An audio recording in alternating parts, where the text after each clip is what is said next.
Hey guys, welcome back to the shop. No build video yet because I haven't had a lot of progress, but I will give you guys an update right now. So we've got the 00 has now got 5 coats. I think this is the 5th coat of lacquer, and it's looking better and better with each coat.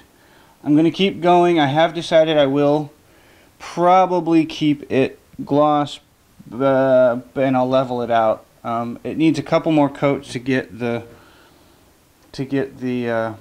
surface built up enough so that I can do the rubbing out or the buffing out. But the walnut is looking beautiful. There's a little dust there, but the neck feels like it's got more than enough on it. But I'm going to keep going.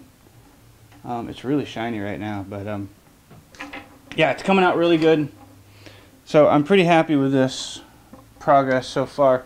It's slow going, but I'm also not rushing, because anytime I've ever rushed in my life, I've ended up regretting the rush. So I'm just going to keep it slow, take it easy, and get to it as I get to it. Yeah, so that's that bit.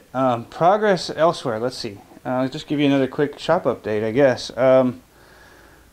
I think I showed you the slabs. I did. I showed you the blanks of oak for the handles that I'd cut up last week.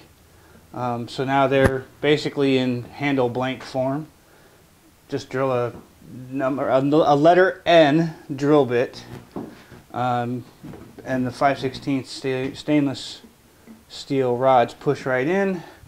They look kind of different. I was kind of surprised. I turned the first one I've made in the oak yesterday. I'm looking for the really pretty. I have a few walnut ones left.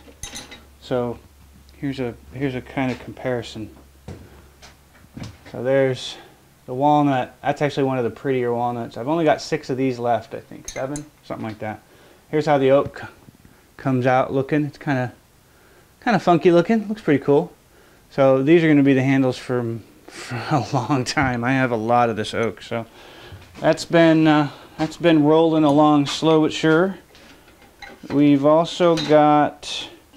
I'll bring you over. I'll show you. I went through and cut up a bunch of brass. So I'll take you over there and take a look at it real quick. Hold on. But okay, so these are 1.5 and 1 inch blanks that are just cut on the bandsaw to about close to 3/4 of an inch, maybe a little less.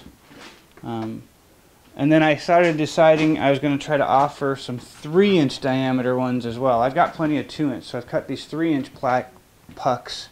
They're heavy, and so they've been faced on one side. The bandsaw surface is flattened and drilled for the handle in the back. The next step is to tap those holes, and I have to do them separate because everything but the 2 and 3 inch blanks, like the 1.5 to 1.5 inch blanks, all fit in my small chuck jaws on my lathe, small jaws in the chuck on my lathe. But the 3 and the 2 inch, the 2 inch and the 3 inch ones need the larger jaws, so I kind of end up batching in sizes instead of just completely in operations, because switching out the chuck jaws is kind of a pain. So I'll do all the 3-inch ones, and then I'll switch out the jaws and do the 1.5 and the 1 inch. But this is basically, so I got, out of a 1-foot stick of 3-inch brass, I got, I think it was 18 blanks that I'll be able to use. 1 is sold, the rest are sort of just there. I haven't done that many 3-inch ones, so I'm sort of preparing in case. I've done 2 so far. I've sold 2 so far, and it's kind of nice to have that slightly larger size available just in case somebody wants it. So I'm adding 1.5 size in force, because I have a feeling those are going to be like the most popular.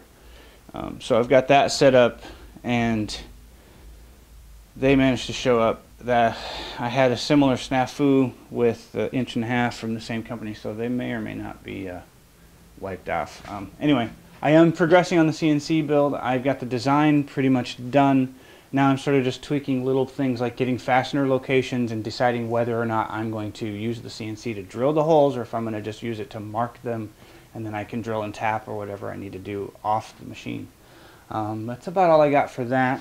So I just wanted to say thanks to everybody from last week's comments, the comments in last week's video about what you guys are doing, and I saw some of your guys' build videos. I checked out. I've added a few subscriptions thanks to a few of you guys. So thank you for that. That's helping to keep me entertained, and I really also appreciate the motivation, the support, and the help you guys have. You don't really hear back about much of it, so I kind of wanted to say thanks to everybody for that, for being supportive and just, you know, sticking with me, even though this is kind of a lull, kind of a boring time. We'll get some more build, some more 00 build progress as it happens, and I'm probably gonna, if I don't do a build video, I'm gonna do something every week. Maybe it'll be something like this every time when I don't have much else, but I'm pretty sure I can yammer on aimlessly. So keep it up with letting me know about stuff, what you're working on. I really like to know about that stuff. In fact, it doesn't have to be videos either. You can show me videos if you do. I love the idea of you guys having YouTube channels and you show me those, because I'll watch that stuff. That's basically my television.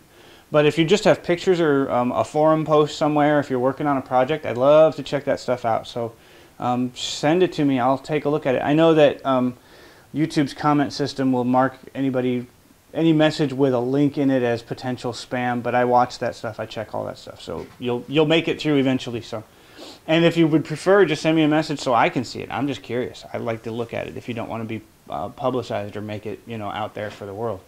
What else do I have? Pretty much that's it. It's pretty lightweight. Cool. So I'm going to get this edited. This is literally Saturday morning. It's 11:30, so I've literally got an hour and a half to get this this edited for you guys. So yeah. So show me what you're up to. I'd love to see it, and continue to get after it.